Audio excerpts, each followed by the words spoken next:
Salut à tous et bienvenue dans cette critique de la saison 4, la partie 4 comme on dit de la Casa de Papel. N'hésitez pas à vous abonner, à laisser un comme, un like, etc. La Casa de Papel, donc on en arrive à cette partie 4, cette saison 4, qui est la suite de la saison 3 où l'équipe décidait d'aller tenter un braquage encore plus couillu que celui des parties 1 et 2 dans le but de récupérer un des membres de l'équipe qui avait été arrêté par la police. Ça c'était le petit argument pour aller faire ce braquage de la banque d'Espagne.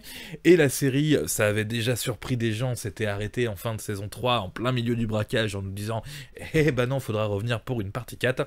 Et on y arrive à cette partie 4 de la Casa de Papel qui m'a, je le dis, largement déçu. Deux reproches que la plupart des gens font à cette saison, c'est qu'au bout d'un moment, on nous refait un petit peu la même histoire que les parties 1 et 2, donc là c'est plus la fabrique de billets d'Espagne, mais c'est la banque d'Espagne, c'est de l'or qu'on va aller chercher, c'était encore encore plus dur, mais la structure est exactement la même. Et puis au niveau crédibilité, déjà les parties 1 et 2, l'original de la Casa de Papel, c'était parfois pas crédible, mais on pardonnait à cette série qui était amusante, qui était pas comme les autres, qui apportait un petit truc. Mais alors là, au niveau crédibilité, moi j'ai eu du mal à y croire, ça fait plus rire au bout d'un moment que rêver.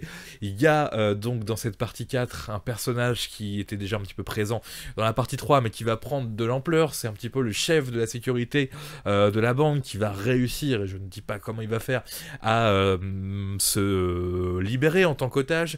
Et il va, ils le disent eux-mêmes dans la série, il va faire un petit peu le John McClane dans Piège de cristal, mais c'est n'importe quoi. C'est-à-dire que le mec, c'est pas c'est plus un mec de la BRI ou du GIGN. Le mec, il est incroyable, aucune balle ne l'atteint, il est là, il embête tout le monde. Bref, improbable ce personnage, ça fait perdre toute la crédibilité à la Casa de Papel. Déjà que notre ami le professeur et ses stratégies réfléchies à l'avance avec des plans qui partent dans tous les sens, déjà qu'on en a un petit peu marre, on n'y croit plus trop, on trouve que c'est toujours téléphoné. Mais alors ce personnage qui s'ajoute en plus, là, le directeur de la sécurité de la Banque d'Espagne, c'est d'un ridicule incroyable. Et le pire dans tout ça, pour vous dire que j'ai détesté, et j'en suis désolé, même si je recommande aux gens de la regarder, parce que quand vous avez regardé ce qui se passe avant, vous êtes obligé de regarder la partie 4 de la Casa de Papel. Je spoil un peu, mais je le dis, elle se termine à la fin, le braquage n'est pas terminé. Les 8 épisodes vont défiler, et ça va s'arrêter, et en gros, rendez-vous partie 5, c'est-à-dire on prend la même structure que la Casa de Papel 1 et 2, où on termine le braquage, mais là, on ne le termine pas avec vraisemblablement, je ne sais pas, mais en tout cas, le même nombre d'épisodes. Là, c'est 8 pour cette partie 4.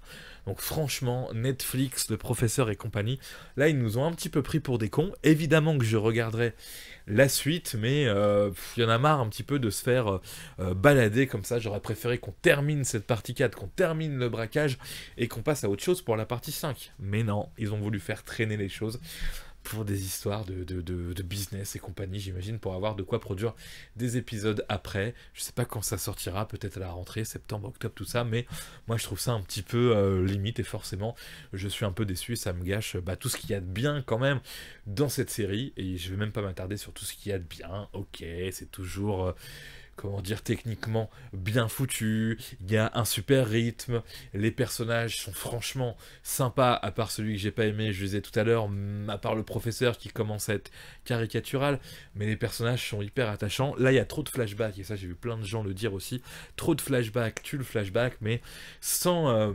ce côté pas crédible pour ce personnage en plus qui fout le bordel durant cette saison-là, cette série aurait été mieux. Et puis autre chose aussi qui m'a agacé, c'est un petit peu les petites embrouilles entre les braqueurs qui n'ont que d'intérêt, qui n'ont d'intérêt pour la série de la faire juste traîner.